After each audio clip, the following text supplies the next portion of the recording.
আসসালামু আলাইকুম সুপ্রিয় শিক্ষার্থীরা, আশা করি সবাই ভালো রয়েছে। দীর্ঘদিন পর আমরা আবার ক্লাসে উপস্থিত হয়েছি।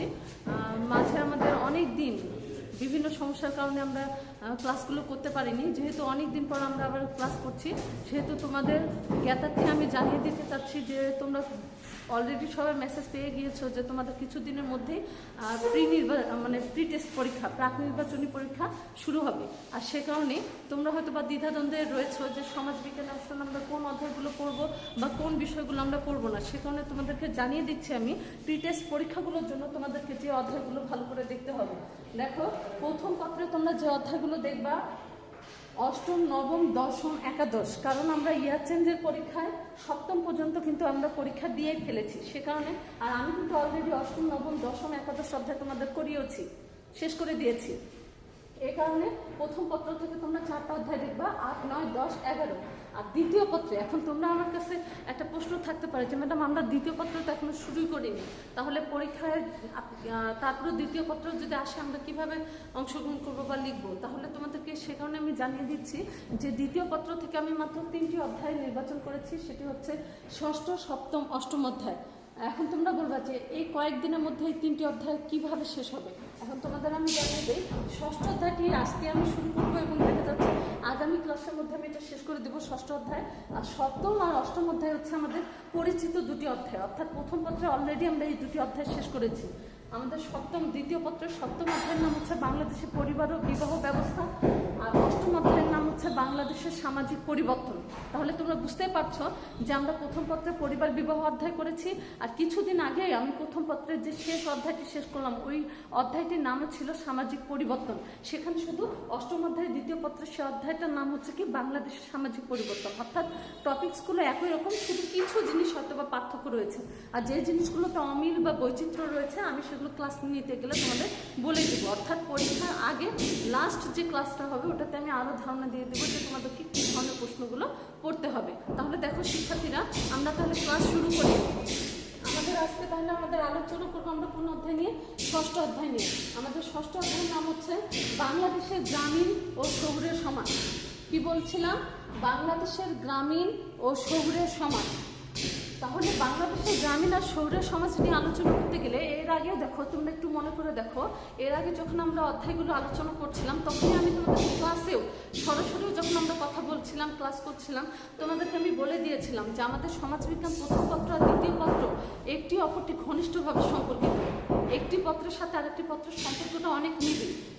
কারণটা হচ্ছে এটাই, সমাজবিজ্ঞান প্রথম পত্রে আমরা যে অধ্যায়গুলো পড়েছি সেই অধ্যায়গুলোই আমাদের দ্বিতীয় পত্রে আবার পুনরায় রিপিট হয়, কিন্তু অধ্যায়গুলোতে একটি নতুন করে শব্দ যুক্ত থাকে, সেটা হচ্ছে বাংলাদেশ। অর্থাৎ প্রথম পত্রে আমরা যে অধ্যায়গুলো আলোচনা করেছি ওটা বিশ্ব আন্তর্জাতিকভাবে মানে সকল দেশের প্রেক্ষাপট থেকে, সেখানে আমরা দ্বিতীয় পত্রে ওই বিষয়গুলো আলোচনা করি বাংলাদেশকে কেন্দ্র করে। তাহলে তাদের ধারাবাহিকতায় আমাদের আজকের অধ্যায়টার নাম হচ্ছে বাংলাদেশের গ্রামীণ ও শহুরের সমাজ। এই অধ্যায়ে আমরা কয়েকটি বিষয় নিয়ে জানবো। তোমরা খুব ভালো করে মনে করার চেষ্টা করো, মনে রাখবে তোমরা, কারণ যেহেতু আমাদের প্রি টেস্ট চলে এসেছে আর বেশি দিন আমরা সময় পাবো না, সে কারণে আমি তোমাদেরকে একটু সাজেশনমূলক ক্লাসগুলো নিতে চাচ্ছি।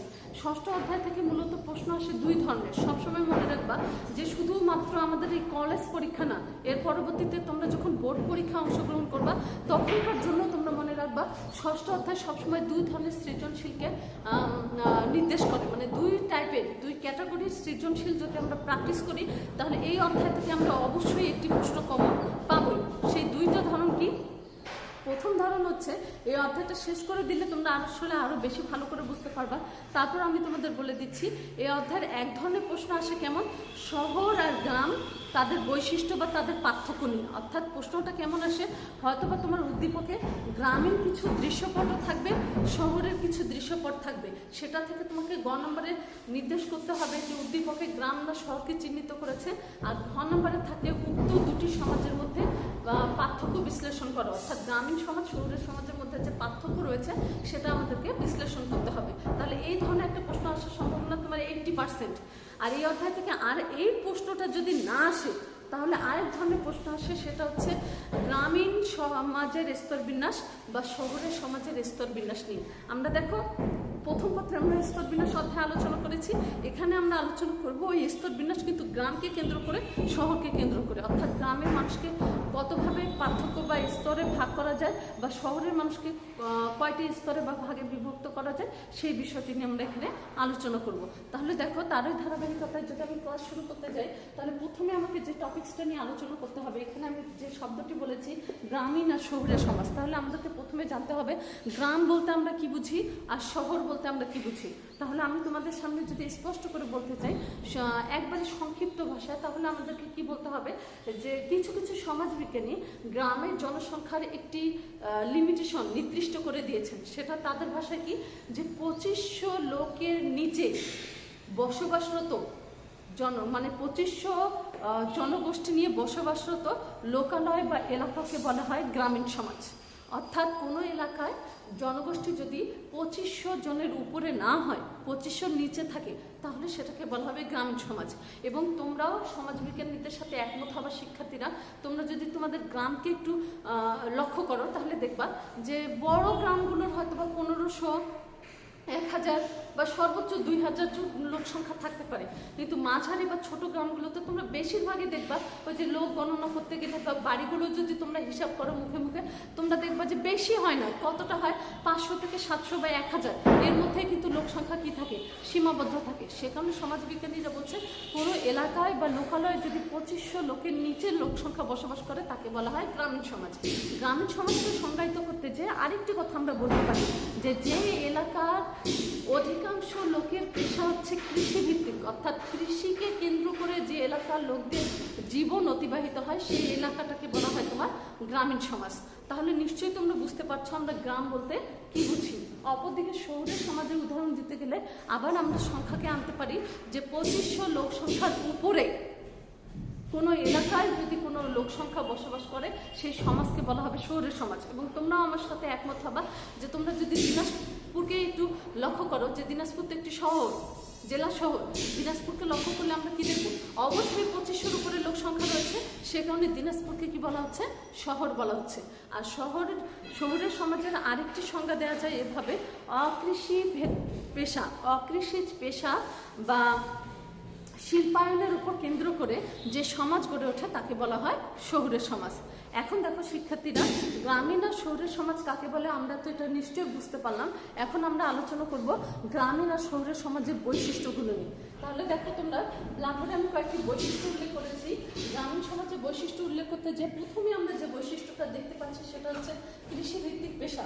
অর্থাৎ গ্রামের মানুষের তাদের প্রধান বৈশিষ্ট্য হচ্ছে, তোমরা ছোটবেলা থেকে এ পর্যন্ত শুনে আসো বাংলাদেশ কৃষিভিত্তিক দেশ, 80% মানুষ কৃষির ওপর নির্ভরশীল। তাহলে অবশ্যই তোমরা বুঝতে পারছো গ্রামের সমাজের গুরুত্বপূর্ণ বৈশিষ্ট্যটাই হচ্ছে এখানে যে লোকগুলো বসবাস করে তাদের পেশা কাকে কেন্দ্র করে, কৃষিকে কেন্দ্র করে, অর্থাৎ তাদের পেশাটা হচ্ছে কৃষিভিত্তিক পেশা। এবং তোমরা যদি একটু ভালো করে তোমাদের গ্রামগুলো, বা আমরা তো বেশিরভাগ স্টুডেন্ট এসেছি গ্রাম থেকে, তাহলে তোমরা লক্ষ্য করে দেখবা যে তোমাদের কারো বাবা যদি পেশার সাথে অন্যান্য চাকরির সাথে যুক্ত থাকে, তারপরে তারা কৃষির সাথে প্রত্যক্ষভাবে না হলেও পরোক্ষভাবে জড়িত থাকে। সে কারণে বলা হচ্ছে গ্রামের লোকজনের প্রধান বৈশিষ্ট্যটাই হচ্ছে তাদের পেশা হবে কৃষিকেন্দ্রিক। তাদের দ্বিতীয় যে বৈশিষ্ট্যটি আমরা এখানে দেখতে পাচ্ছি, সেটা হচ্ছে পরিবার ব্যবস্থা।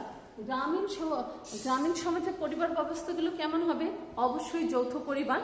আর তোমরা আমার সাথে সামনে থাকলে বলতাম যে ম্যাডাম এখন গ্রামেও তো আমরা দেখা যাচ্ছে একক পরিবার লক্ষ্য করছি, বা আমরা আগে যে যৌথ পরিবারগুলো দেখতাম, সেই যৌথ পরিবারগুলোর সংখ্যা এখন দিন দিন কি হচ্ছে, কমে যাচ্ছে। হ্যাঁ, ঠিকই বলেছ তোমরা, গ্রামে যৌথ বর্ধিত পরিবারের সংখ্যাগুলো কমে এখন দিন দিন একক বা অনুপরিবারের সংখ্যা বাড়ছে। তবুও বর্ধিত বা যৌথ পরিবার গ্রামে এখনো লক্ষ্য করা যায়। আর গ্রামে পরিবার বিবাহ ব্যবস্থার আরেকটি জিনিস লক্ষ্য করা যায়, সেটা হচ্ছে গ্রামে বিবাহ পদ্ধতিটা এখনো হচ্ছে তোমার সংযোজিত বিবাহ, বা আমরা বলতে পারি কি মানে হলো অ্যারেঞ্জ ম্যারেজ, অর্থাৎ বাবা মা নির্বাচন করে দেয় পাত্রপাত্রী।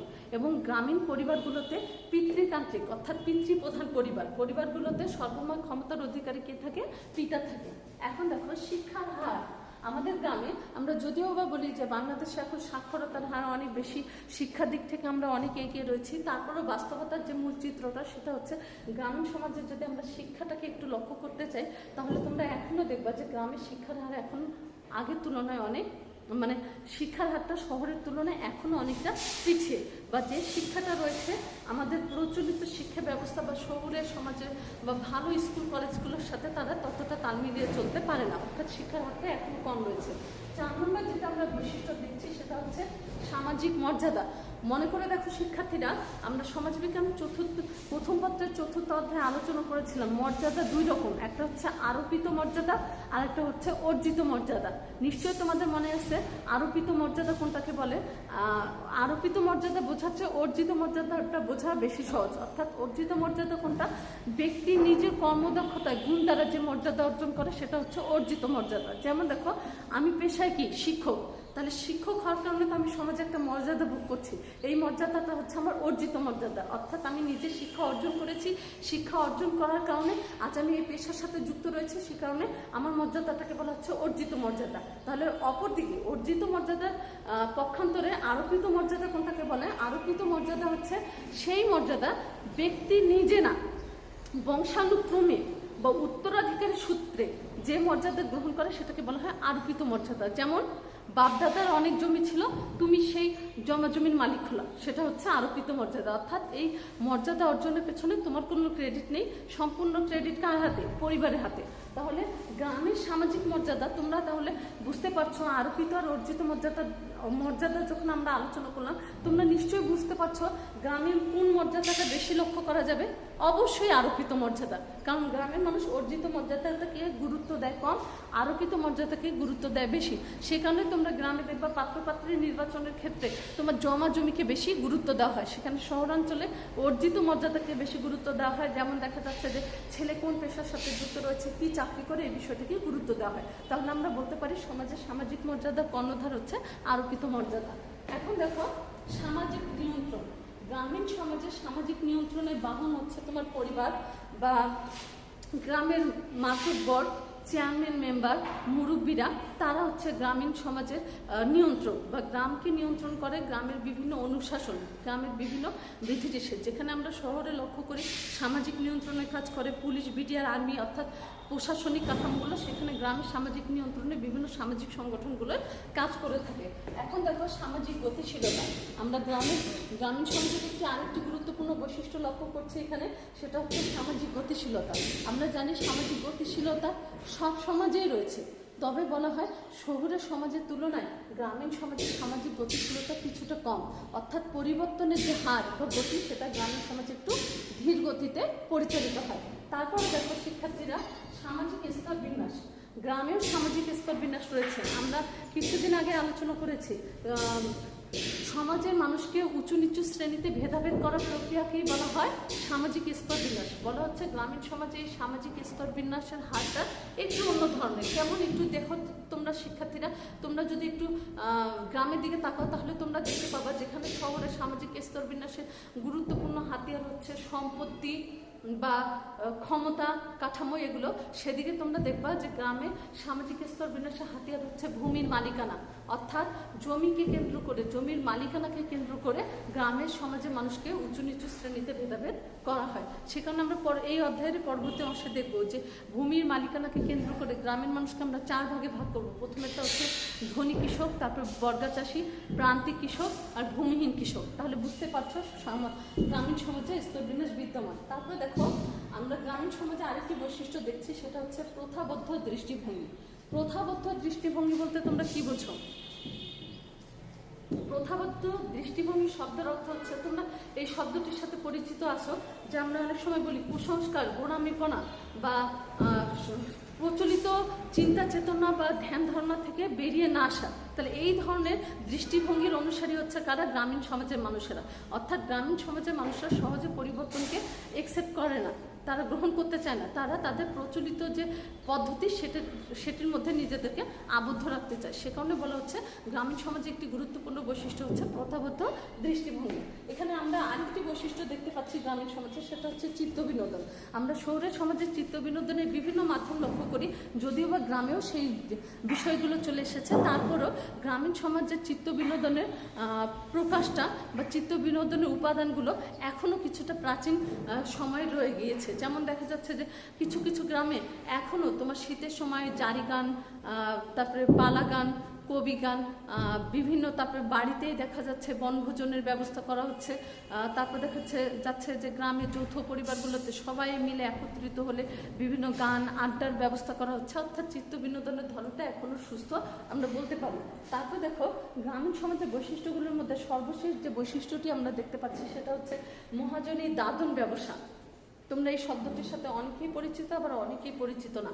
দাদন ব্যবসা বলতে কি বোঝায়? এই যে বাংলা এখন কি মাস চলছে, ভাদ্র মাস শেষ হয়ে গিয়েছে, আশ্বিন কার্তিক মাস চলে এসেছে, তাই না? বলা হয় গ্রামে, বলা হয় এই সময়টা হচ্ছে তোমার মঙ্গা এলাকা, মঙ্গা পীড়িত একটা সময়, অর্থাৎ এই সময় গ্রামের মানুষের হাতে টাকা পয়সা তেমন থাকে না। কেন থাকে না?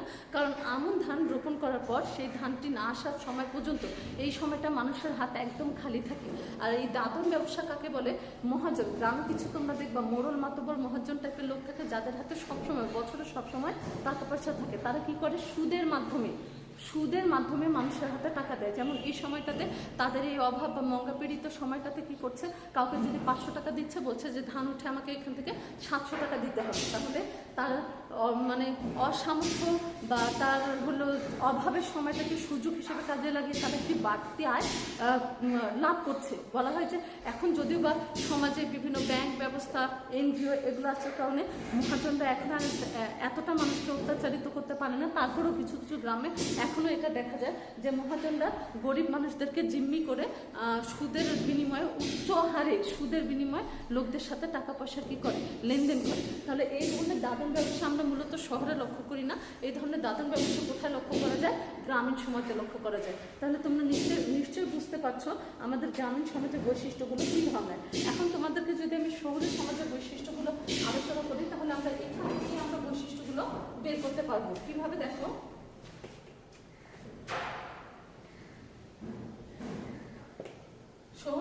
দেখো শিক্ষার্থীরা, শহরের সমাজের বৈশিষ্ট্যগুলো যদি আমরা গ্রামীণ সমাজের সাথে তুলনা করে আলোচনা করতে চাই, তাহলে কি দেখতে পাবো? শহরের সমাজে পেশা কৃষি ভিত্তিক নয়। শহরের সমাজে পেশাটা কি হবে? অকৃষি ভিত্তিক। অর্থাৎ শহরের সমাজে মানুষদের পেশাটা ডিপেন্ড করে বিভিন্ন ব্যবসা বাণিজ্য, চাকরি বাকরি এগুলোর উপর। অর্থাৎ যেখানে গ্রামের মানুষের অর্থনীতি কৃষির উপর নির্ভর করে, সেখানে শহরের মানুষের অর্থনীতি নির্ভর করে অকৃষি পেশাগুলোর উপর। তারপর দেখো পরিবার ব্যবস্থা। আমরা যেখানে গ্রামীণ পরিবার ব্যবস্থা কি দেখতে পেলাম? পিতৃপ্রধান পরিবার বা পিতৃপ্রধান পরিবার, যৌথ পরিবার, বর্ধিত পরিবার। আবার দেখা যাচ্ছে যে পরিবারগুলোতে এখনও প্রাচীনতার ছোঁয়া রয়ে গিয়েছে। সেখানে আমরা শহরের সমাজের পরিবার ব্যবস্থাগুলোর দিকে যদি লক্ষ্য করি, তাহলে একটা গুরুত্বপূর্ণ পরিবর্তন আমরা লক্ষ্য করব। সেটা হচ্ছে শহরের সমাজের পরিবর্তনগুলো এখন আর এককভাবে পিতৃপ্রধান পরিবার নয়। অর্থাৎ শহরের সমাজের পরিবারগুলো সমতা ভিত্তিক পরিবারে রূপান্তরিত হয়েছে। অর্থাৎ পরিবারগুলোতে বাবারও কর্তৃত্ব স্বীকৃত হচ্ছে, মায়েরও কর্তৃত্ব স্বীকৃত হচ্ছে। কারণ অর্থনীতিতে এখন নারীরা অংশগ্রহণ করার কারণে পরিবারে নারীদের সিদ্ধান্তকে গুরুত্ব দেওয়া হচ্ছে। সে কারণে আমরা বলছি পরিবারগুলো আর এককভাবে পিতৃতান্ত্রিক না, পরিবারগুলো হচ্ছে সমতা ভিত্তিক। সেই সাথে আমরা শহরের পরিবার ব্যবস্থায় আরেকটা জিনিস লক্ষ্য করি, সেটা হচ্ছে একক বা অনুপরিবারের সংখ্যাই বেশি। অর্থাৎ শহরে তুমি যৌথ বা বর্ধিত পরিবার বলতে আমরা যেটাকে বুঝি সেটা এখন নাই বললেই চলে। সবগুলো পরিবারই এখন একক বা অনুপরিবারে পরিণত হচ্ছে। আর শহরের সমাজে পরিবার ব্যবস্থার এই পরিবর্তনের পেছনে দায়ী করা হয় মূলত শিল্পায়ন ও নগরায়নকে। এরপর দেখো শিক্ষার্থীরা, শিক্ষার হার। শহুরে সমাজের শিক্ষার হার অবশ্যই সন্তোষজনক। অর্থাৎ বাংলাদেশ যে ক্রমাগত সাক্ষরতার দিক থেকে এগিয়ে যাচ্ছে, সেই শিক্ষার হার বর্ধিত যে সংখ্যাটা, সেই সুফলটা আমরা কোথায় লক্ষ্য করি? শিক্ষার হারে এসে। অর্থাৎ শহরের শিক্ষার হার অনেকটাই সন্তোষজনক। তারপর দেখো সামাজিক মর্যাদার ক্ষেত্রে যদি আমরা বলতে চাই, শহরের সমাজে সামাজিক মর্যাদা আরোপিত মর্যাদা না। যেখানে আমরা গ্রামে দেখলাম মর্যাদাগুলো ছিল আরোপিত, সেখানে সহজে সামাজিক মর্যাদা নির্ধারিত হয় কি দ্বারা? অর্জিত মর্যাদা দ্বারা। অর্থাৎ শহরের মানুষ কার পরিচয়ে পরিচিত হয়? নিজের পরিচয়ে পরিচিত হয়। এখানে বাবার কত বিঘা জমি আছে এটা এখানে বিষয় না। এখানে বিষয় হচ্ছে ছেলে নিজে কি করে, মেয়ের নিজের আত্মপরিচয়টা কি। অর্থাৎ এখানে অর্জিত মর্যাদাকে গুরুত্ব দেওয়া হয়। তারপর দেখো শিক্ষার্থীরা সামাজিক নিয়ন্ত্রণ, শহরের সমাজে সামাজিক নিয়ন্ত্রণ হয় সরকারের বিভিন্ন প্রশাসনিক বাহিনী দ্বারা, অর্থাৎ পুলিশ, বিডিআর, আর্মি, র্যাব এসব প্রশাসনিক ব্যবস্থার দ্বারা সমাজ নিয়ন্ত্রিত হয়। আর আমরা সামাজিক গতিশীলতার কথা যদি বলি তাহলে নিশ্চয়ই তোমরা আমার সাথে একমত হবা যে এই যে পরিবর্তনের দ্রুত গতি, সেই দ্রুত গতির ছোঁয়া আমরা কোথায় দেখতে পাই? শহুরে সমাজে। অর্থাৎ শহুরে সমাজ প্রতিনিয়ত পরিবর্তিত হচ্ছে, নিত্য নতুন প্রযুক্তি বিজ্ঞানের ছোঁয়া দ্বারা শহরগুলো বিকশিত হচ্ছে, আধুনিকতর হচ্ছে। এরপর দেখো শহরের সমাজে আরেকটি বৈশিষ্ট্য আমরা এখানে দেখতে পাচ্ছি, সেটা হচ্ছে সামাজিক নিয়ন্ত্রণ, সামাজিক স্তর বিন্যাস। সামাজিক স্তর বিন্যাস শহরের সমাজে ব্যাপক আকারে লক্ষ্য করা যায়। তোমরা শহরের জনগোষ্ঠীগুলোর দিকে যদি তাকাও তাহলে দেখবা যে সম্পত্তির উপর ভিত্তি করে উচ্চবিত্ত, মধ্যবিত্ত, নিম্নবিত্ত, শিক্ষিতের উপর ভিত্তি করে দেখা যাবে প্রাইমারি, মাধ্যমিক, উচ্চ মাধ্যমিক, উচ্চতর, স্নাতক, স্নাতকোত্তর বিভিন্ন শ্রেণী। আবার বাংলা মাধ্যমের শিক্ষা, তোমার ইংলিশ মাধ্যমের শিক্ষা, কারিগরি শিক্ষা, শিক্ষার বিভিন্ন দিক নির্দেশনা রয়েছে। আবার পেশাকে কেন্দ্র করে ডাক্তার, ইঞ্জিনিয়ার, শিক্ষক, প্রকৌশলী, উকিল, তারপর হচ্ছে ঝাড়ুদার, নার্স, বিভিন্ন ধরনের পেশার মানুষের সমাবেশ আমরা কোথায় লক্ষ্য করতে পারি? শহুরে সমাজে আমরা লক্ষ্য করতে পারি। সে কারণে আমরা বলতে পারি শহর সমাজের সামাজিক স্তর বিন্যাসটা প্রচণ্ড আকার ধারণ করছে। এরপর দেখো আমরা যেখানে গ্রামীণ সমাজে দেখলাম প্রথা বা অর্থ দৃষ্টিভঙ্গি, সেখানে শহরের সমাজে আমরা বলতে পারি আধুনিক দৃষ্টিভঙ্গি। অর্থাৎ শহরের সমাজের মানুষের মানসিকতা এখন আধুনিক দৃষ্টিভঙ্গি সম্পন্ন। শহরের সমাজে মানুষরা এখন সহজে যে কোনো পরিবর্তনকে গ্রহণ করছে এবং সে সাথে আমরা শহরের সমাজে চিত্ত বিনোদনের ক্ষেত্রে দেখছি তারা বিভিন্ন ধরনের মাধ্যম বা উপায় অবলম্বন করছে। মানে চিত্ত বিনোদনের এমন কোনো মাধ্যম নেই যেটা শহরের সমাজে মানুষরা এখন অংশগ্রহণ করে না। তারপর দেখো মহাজনী দাদন ব্যবস্থা আমরা দেখেছি গ্রামীণ সমাজে, কিন্তু শহরের সমাজে মহাজনী দাদন ব্যবস্থা নেই। বরঞ্চ শহরের সমাজে আমরা যে বৈশিষ্ট্যতা দেখতে পাই, বিভিন্ন অপরাধ বা বিচ্যুতিমূলক কর্মকাণ্ডগুলো আমরা বেশিরভাগ লক্ষ্য করি কোথায়? শহরের সমাজে। অর্থাৎ নিত্য নতুন অপরাধ আর বিচ্যুতির সৃষ্টি হচ্ছে কোথায়? শহরের সমাজে। তাহলে তোমরা নিশ্চয়ই বুঝতে পারছো গ্রামীণ আর শহরের সমাজের দুটি বৈশিষ্ট্য থেকে আমরা নিজেরাই পার্থক্য তৈরি করতে পারবো যে গ্রামীণ আর শহরের সমাজের মধ্যে একটি ব্যাপক বা বিস্তর পার্থক্য রয়েছে। আর সে কারণে তোমাদেরকে ক্লাস শুরুর সময় বলছিলাম যে এই অধ্যায় থেকে একটি সৃজনশীল অংশ খুবই ইম্পর্টেন্ট আমাদের এই প্রি টেস্টের জন্য, আবার হলো বোর্ড পরীক্ষার জন্য। সেটা হচ্ছে গ্রামীণ আর শহরের সমাজের মধ্যে পার্থক্য বিশ্লেষণ করো। তাহলে আজ এ পর্যন্ত শিক্ষার্থীরা তোমরা আজকে যে অংশটুকু আছে এটা পরীক্ষার জন্য ভালো করে পড়বা। আর আগামী যে 2-1টা ক্লাস আমরা পাবো পরীক্ষার আগে অবশ্যই এগুলোতে অংশগ্রহণ করার চেষ্টা করবা, কারণ আমি ওই ক্লাসগুলোতে শুধু পরীক্ষার জন্য সাজেশনমূলক ক্লাসগুলো নিয়ে রাখবো। ধন্যবাদ।